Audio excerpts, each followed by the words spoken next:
नमस्कार विद्यार्थी मित्रांनो, ओंकार यूट्यूब चॅनलमध्ये तुमचं स्वागत आहे।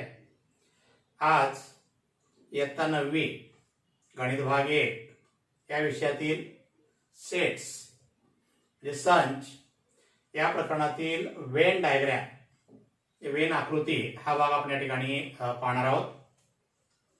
बघा, वेन डायग्राम म्हणजे काय तर कोणताही संच आपण बंदिस्त आकृतीच्या सहाय्याने लिहिला तर या आकृतीला वेन आकृती असं म्हटलं जातं। बंदिस्त आकृतीच्या सहाय्याने संच लिहिण्याची पद्धत जी आहे ही सर्वप्रथम ब्रिटिश शास्त्रज्ञ जॉन वेन यांनी मांडलेली आहे। म्हणून या आकृतीला वेन डायग्राम म्हणजेच वेन आकृती असं म्हटलं जातं। बघा, या ठिकाणी आपल्याला संच ए दिलेला आहे। 1 ते 5 या पहिल्या 5 नैसर्गिक संख्यांचा संच आपल्याला ए न दाखवलेला आहे। तर हा संच जो आहे आपल्याला वेन आकृतीच्या सहाय्याने याप्रमाणे दाखवता येतो। तर या ठिकाणी आपण ही आकृती काढलेली आहे, बंदिस्त आकृती आहे। त्याच्यामध्ये 1 2 3 4 5 हे घटक लिहिलेले आहेत। या ठिकाणी संचाचं नाव हे याप्रमाणे लिहिलं जातं। तर आपल्याला हा संच या बंदिस्त आकृती सहाय्याने म्हणजेच वेन डायग्राम सहाय्याने याप्रमाणे लिहिता येतं। आणि याचा उपयोग जो आहे हा संचांचा संबंध दर्शवण्यासाठी किंवा संचावरील उदाहरण सोडवण्यासाठी आपल्याला याचा उपयोग हा करता येतो। बघा, पुढचा घटक आपल्याला बघायचा आहे सबसेट म्हणजेच उपसंच। आता या ठिकाणी आपल्याला ए आणि बी हे दोन संच दिलेले आहेत आणि या ठिकाणी संच बी मधील प्रत्येक घटक हा संच ए मध्ये सुद्धा आपल्याला बघायला मिळतो। म्हणजेच संच बी मधील प्रत्येक घटक हा संच ए चा देखील घटक आहे आणि म्हणून या ठिकाणी संच बी ला संच ए चा उपसंच म्हणजे सबसेट असं म्हटलं जातं। जर बी मधील प्रत्येक घटक हा ए चा घटक असेल तर या ठिकाणी बी ला ए चा उपसंच म्हणजे सबसेट असं म्हणतात आणि चिन्हामध्ये ए आपण दाखवलं जातं बी उपसंच ए किंवा बी सबसेट ए याप्रमाणे याचं वाचन केलं जातं। बघा, पुढचा भाग आहे युनिव्हर्सल सेट म्हणजेच विश्व संच। आता या ठिकाणी आपल्याला इथे काय संच दिलेले आहेत, हा यू आहे, यू इक्वल टू या ठिकाणी पहिल्या 10 नैसर्गिक संख्यांचा संच आहे।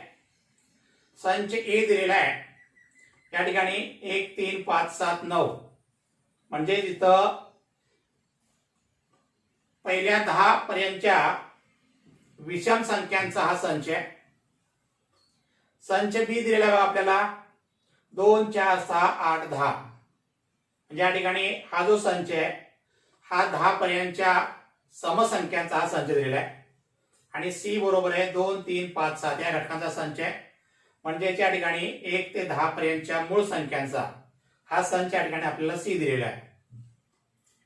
आता ए बी आणि सी या प्रत्येक संचांचा जर आपण विचार केला तर या ठिकाणी यातले सगळे घटक जे आहेत आपल्याला या यू मध्ये बघायला मिळतात आणि त्यामुळं या संच यू ला संच ए संच बी आणि संच सी यांच्या संदर्भात विश्व संच असं म्हटलं जातं। म्हणजे या ठिकाणी आपल्याला या तिन्ही संचातले सर्व घटक हे या यू मध्ये बघायला मिळतात। बघा, पुढचा भाग आहे कॉम्प्लिमेंट ऑफ अ सेट जे पूरक संच। या ठिकाणी आपल्याला युनिव्हर्सल सेट म्हणजे विश्वसंच दिलेला आहे यू इज इक्वल टू या ठिकाणी हे पहिल्या 10 पर्यंतच्या नैसर्गिक संख्यांचा संच आहे आणि आपल्याला संच ए सेट ए दिलेला आहे पहिल्या 10 पर्यंतच्या सम नैसर्गिक संख्यांचा हा संच आहे।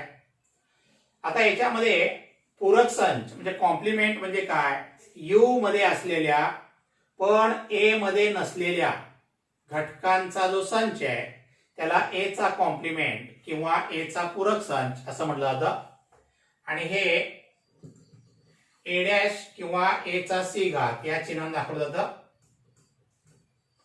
त्याच्यामध्ये बघा हे 2 4 6 8 10 हे सोडून राहिलेले घटक जे आहेत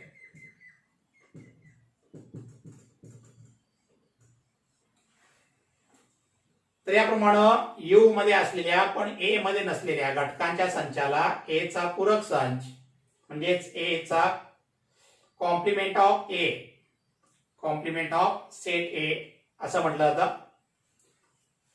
तर या सगळ्यांचा उपयोग करून या ठिकाणी आपल्याला प्रॅक्टिस सेट म्हणजे सराव संच 1.3 सोडवायचा आहे. बघा प्रॅक्टिस सेट 1.3 सराव संच 1.3 त्यातलं पहिलं उदाहरण आहे. जर ए बरोबर आता ABCDE या 5 अक्षरांचा या ठिकाणी हा संच दिलेला आहे. बी बरोबर आहे CDEF, सी बरोबर आहे BD आणि डी आहे सेट डी ए आणि ई. तर असे आपल्याला हे 4 संच या ठिकाणी सेट्स दिलेले आहेत आणि सांगितलं then which of the following statements are true and which are false. यातलं सत्य कुठलं आहे आणि असत्य कुठलं आहे हे आपल्याला विचारलेलं आहे. पहिलं आहे बघा सी सबसेट ऑफ बी म्हणजे सी हा बी चा उपसंच आहे असं सांगितलेलं आहे. तर हे ट्रू आहे का फॉल्स आहे आपल्याला सांगायचं आहे. सी हा बी चा सबसेट कधी असेल ज्यावेळी सी मधील प्रत्येक घटक हा बी मध्ये सुद्धा असला पाहिजे म्हणजे बी चा सुद्धा घटक असला पाहिजे. तर सी मध्ये बघा कुठले कुठले घटक आहेत बी आणि डी आहेत आणि बी मध्ये कुठले बघा CDEF. आता इथं बी आहे याच्यामध्ये बी आपल्याला कुठं दिसत नाहीये आणि त्यामुळं सी सबसेट बी हे आपल्याला स्टेटमेंट फॉल्स मिळणार आहे.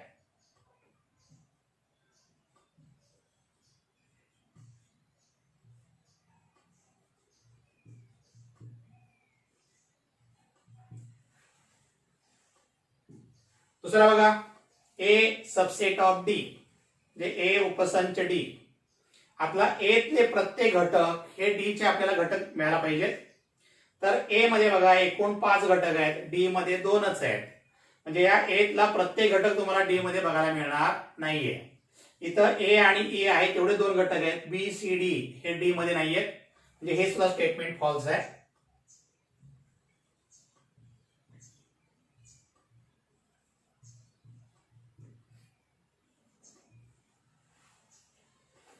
तिसरा बघा डी सबसेट ऑफ बी म्हणजे डी हा बी चा उपसंच आहे. आता डी मध्ये घटक आहेत ए आणि ई.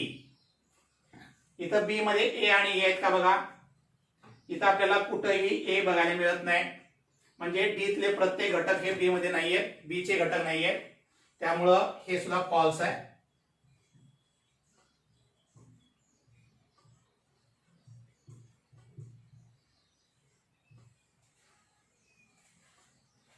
चौथा बघा D subset of A. D हा ए चा उपसंच आहे. आता डी मध्ये घटक आहेत बघा ए आणि ई. इथं ए मध्ये सुद्धा ए आणि ई हे डी तले दोन्ही घटक आहेत. डी चा प्रत्येक घटक हा ए चा घटक आहे त्याच्यामुळे हे जे विधान आहे हे स्टेटमेंट आहे हे ट्रू असणार आहे.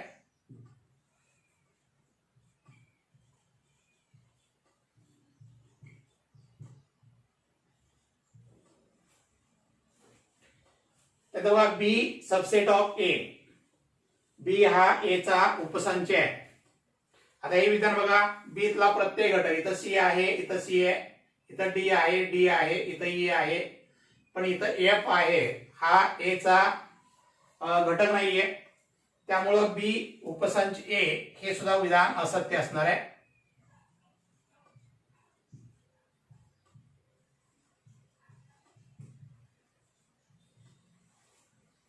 आणि शेवट जेव्हा 6वं सी सबसेट ऑफ ए.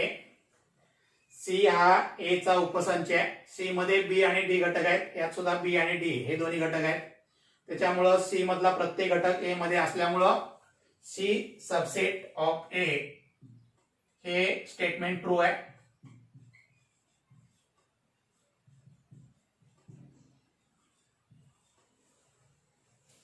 तर याप्रमाणे आपल्याला दिलेलं स्टेटमेंट जे आहे ट्रू आहे का फॉल्स आहे हे ओळखता आलं पाहिजे. बघा दुसरा प्रश्न आहे take the set of 1 to 20 as universal set and show set X and Y using Venn diagram. Set X आपल्याला दिलाय set x is a set of all x such that x belongs to n and 7 is less than x is less than 15. Set y is set of all y such that y belongs to n, y is prime number from 1 to 20. आपल्याला हे उदाहरण सांगितलंय की 1 ते 20 या संख्यांचा विषम संच घ्या आणि संच x आणि संच y हे सर्व वेन आकृतीने दाखवा. सुरुवातीला आपल्याला हे संच जे आहे आपण लिहून घेऊया.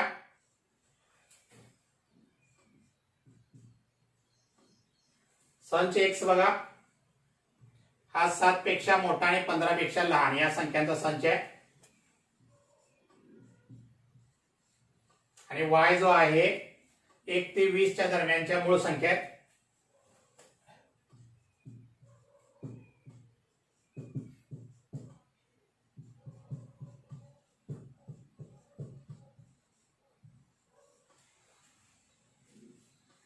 त्याप्रमाणे हे सगळे आपल्याला वेन डायग्रामच्या साहाय्याने दाखवायचं आहे. आता हा विश्व संच नेहमी आपण आयताच्या साहाय्याने दाखवतो. बघा हे आपल्याला तिन्ही संच या पद्धतीनं वेन आकृती साहाय्याने दाखवता येतील. बघा हा जो आयत आहे हा आयत आपण विश्व संच युनिव्हर्सल सेट दर्शनासाठी त्या ठिकाणी वापरतो. याच्यामध्ये 1 ते 20 हे सगळे घटक येतात. आता याच्यामध्ये x आणि y हे दोन आपल्याला त्यांचे सबसेट जे आहेत हे आपल्याला दाखवायचे आहेत. तर a मध्ये बघा एकूण 8 ते 14 हे घटक आहेत. 8 पासून 14 पर्यंतच्या संख्या या x मध्ये आलेल्या आहेत. y मध्ये घटक आहेत मूळ संख्या 2 3 5 7 11 13 17 19 पर्यंत या संख्या आहेत. याच्यामध्ये दोन्हीकडे 13 हा घटक सामायिक असल्यामुळे आपल्याला हे दोन संच जे आहेत एकमेकाला छेदणारे आपण काढलेले आहेत आणि उरलेले सगळे घटक आपण या आयतात हे दाखवलेत.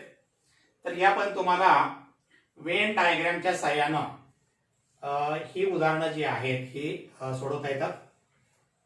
बघा तिसरा प्रश्न आहे. युनिव्हर्सल सेट यू आपल्याला दाखवलेला आहे. यू इक्वल टू 1 2 3 7 8 9 10 11 12 ज्या 1 2 3 7 8 9 10 11 12 या घटकांचा हा संच यू दाखवलेला आहे. पी संच जो आहे सेट पी इक्वल टू 1 3 7 10 या 4 घटकांचा हा सेट पी आहे. आणि आपल्याला सांगितलंय then show the set U P and P dash by Venn diagram. Verify complement of a complement is the set itself. पूरक संचांचा पूरक संच हा दिलेला संच असतो हे इथं आपल्याला सिद्ध करायचं आहे. तर हे सोडूया आपण. पहिल्यांदा पी यू पी आणि पी डॅश हे वेन डायग्राम दाखवूया. त्याप्रमाणे आपल्याला वेन डायग्रामच्या साहाय्यानं वेन आकृतीच्या साहाय्यानं या ठिकाणी हा पहिला प्रश्न जो आहे तो सोडवता येईल. बघा यू आपल्याला दाखवलेला आहे. सगळे घटक या ठिकाणी आपण लिहिलेले आहेत. त्यातला पी आहे 1 3 7 10 हे 4 घटक आपल्याला पी मध्ये दाखवता येतील आणि राहिलेले घटक जे आहेत हे या पी चे हे पूरक संच असणार आहेत. हे आपण लिहिलं पाहिजे पी डॅश. तर हे 2 8 9 11 आणि 12 हे असणार आहेत पी डॅश. म्हणजे पी आणि पी डॅश या दोघांचा मिळून या ठिकाणी यू हा तयार होत असतो. दुसरा जो प्रश्न आहे उपसंचांचा उपसंच हा तो संच स्वतः असतो हे आपण या ठिकाणी प्रूव्ह करूया. बघा सेट पी आहे 1 3 7 10 या 4 घटकांचा हा संच आहे. आपण पी डॅश घेऊया पूरक संच याचा. आता हे 1 3 7 10 सोडून राहिलेले घटक जे आहेत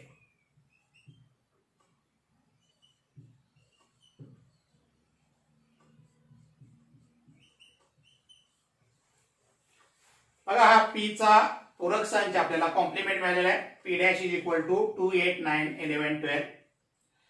आता याचा परत आपल्याला पूरक संच हा काढायचा आहे.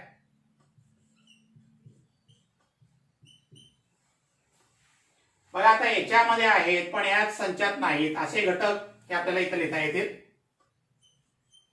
तर येथील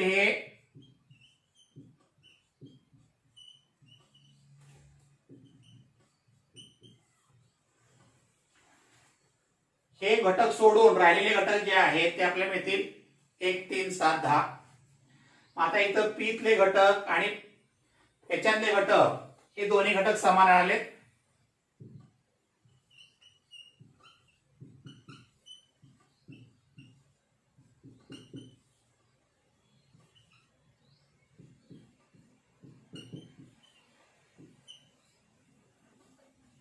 याप्रमाणे आपल्याला हे प्रूव्ह करता येईल. बघा प्रश्न 4 आहे. आपल्याला सेट ए दिलेला आहे. 1 3 2 7 या एलिमेंटचा हा सेट ए आहे.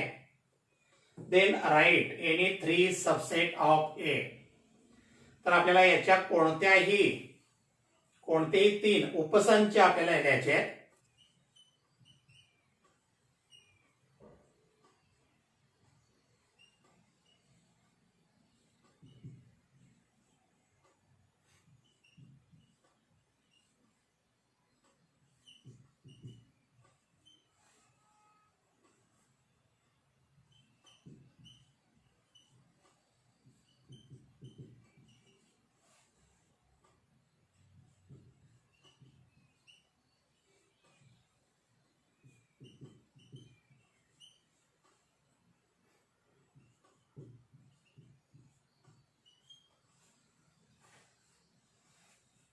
इथं सेट बी आपण लिहिलेला आहे 1 2. याच्यातले कोणतेही घटक, 1 घटक 2 घटक 3 घटक तुम्ही कितीही घेऊन हे सबसेट लिहू शकता. हे बघा 1 2 याच्यातले 2 घटक घेतले आपण. C equal to 2 7, D equal to 3 7, E equal to 1 3 2, F equal to 3 2 7. तर यापासून तुम्हाला कुठलेही 3 सेट हे सबसेट म्हणून आपल्याला लिहिता येतील. बघा हा 5वा प्रश्न आहे. Write the subset relation between the sets. या ठिकाणी आपल्याला एकूण 5 सेट दिलेले आहेत. P is the set of all residents in Pune. M is the set of all residents in Madhya Pradesh. I is the set of all residents in Indore. B is the set of all residents in India. H is the set of all residents in Maharashtra. यातला दुसरा प्रश्न आहे. Which set can be the universal set for above sets? ज्या ठिकाणी आपल्याला उपसंच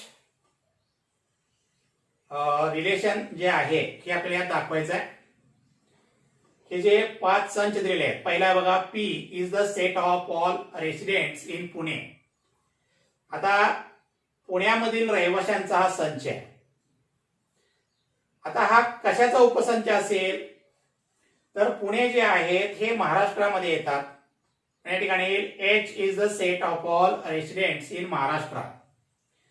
म्हणजे या ठिकाणी P जो आहे हा H चा उपसंच असणार आहे, सबसेट असणार आहे. कारण पुणे हे महाराष्ट्रामध्ये येतं. जे पुण्यातले सगळे रहिवासी हे महाराष्ट्रातले सुद्धा रहिवासी असणार आहेत. पण या ठिकाणी आपल्याला पहिला सबसेट रिलेशन दाखवता येईल. P subset of H. नंतर बघा M is the set of all residents in Madhya Pradesh. Madhya Pradesh हे स्टेट आहे, त्यातल्या सगळ्या रहिवाशांचा संच आपल्याला M दिलेला आहे. आणि I is the set of all residents in Indore. Indore मधल्या सगळ्या रहिवाशांचा संच जो आहे तो I ने दाखवलेला आहे. तर इंदोर हे मध्य प्रदेश मध्ये येतं. त्यामुळं I मध्ये सगळे घटक हे M मध्ये सुद्धा असणार आहेत. जिथे आपल्याला लिहिता येईल I subset of M. I हे M चा उपसंच आहे. त्यानंतर इथं B is the subset of all residents in India. भारतातल्या सगळ्या रहिवाशांचा संच हा B दिलेला आहे आपल्याला. आणि भारतामध्ये हे सगळे घटक जे आहेत हे येणारच आहे. आता आपल्याला हा उपसंच संबंध जो आहे तो असं दाखवता येईल.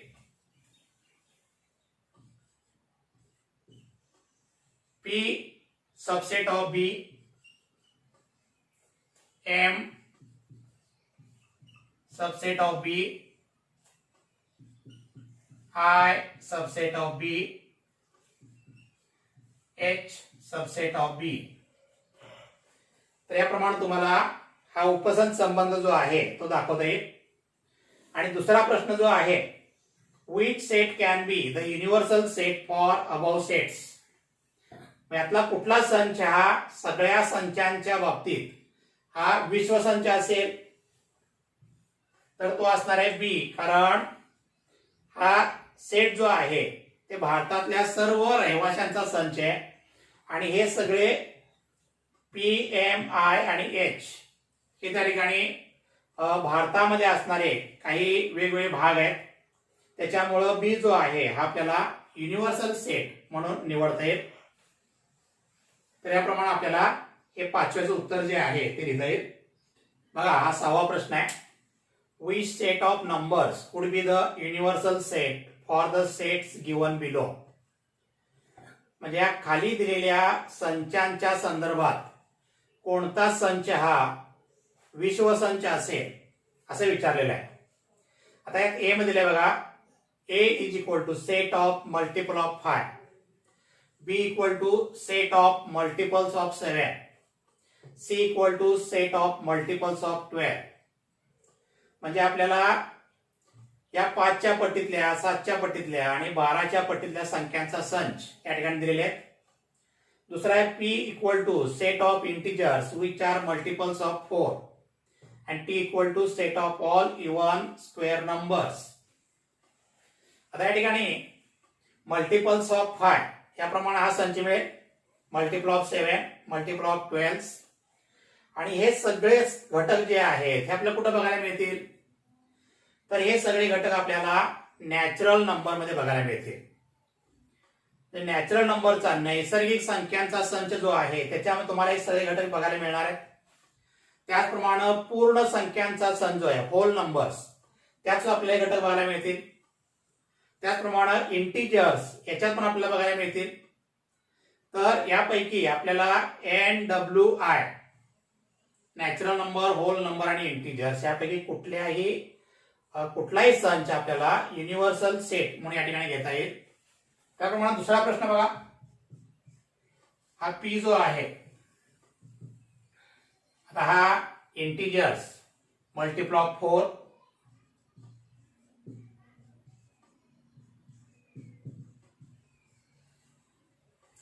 आणि टी आहे इवन स्क्वेअर नंबरचा सेट आहे.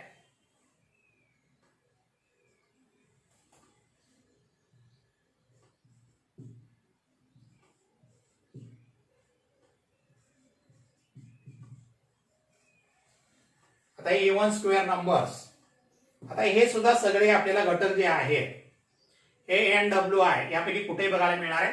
तर याचं पण उत्तर असं असणार आहे.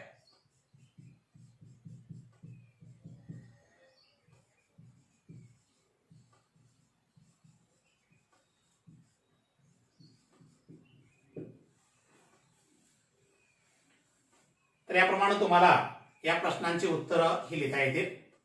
बघा, 7वा प्रश्न आहे. Let all the students of a class is an universal set. Let set A be the students who score 50% or more marks in maths. Then write the complement of set A. म्हणजे या ठिकाणी पूर्ण वर्ग जो आहे हा universal set म्हणजे विश्वसंच घेतलेला आहे आणि त्या वर्गामध्ये सेट ए जो आहे हा ज्या मुलांना 50% किंवा अधिक मार्क आहे त्यांचा हा संच आहे. तर त्या ए चा आपल्याला कॉम्प्लिमेंट म्हणजेच पूरक संच हा इथं दाखवायचा आहे. तर कुठले त्या संचामध्ये कुठली मुलं येतील, तर या ठिकाणी ज्यांना 50% किंवा अधिक मार्क गणितात मिळालेले त्यांचा हा सेट ए म्हणजे संच ए आहे. तर ज्यांना 50% पेक्षा कमी मार्क आहेत अशा मुलांचा संच जो आहे हा याचा पूरक संच म्हणजे कॉम्प्लिमेंट ऑफ सेट ए हा असणार आहे. बघा, याचं उत्तर आपल्याला लिहिता येईल असं, set of students getting mark less than 50% in maths. तर या पद्धतीने आपल्याला प्रॅक्टिस सेट 1.3 हा सोडवता येईल. सगळ्यांनी काळजीपूर्वक हे समजावून घ्या, अभ्यास करायचा. पुढचा भाग आपण नंतर बघूया. ठीक आहे, धन्यवाद.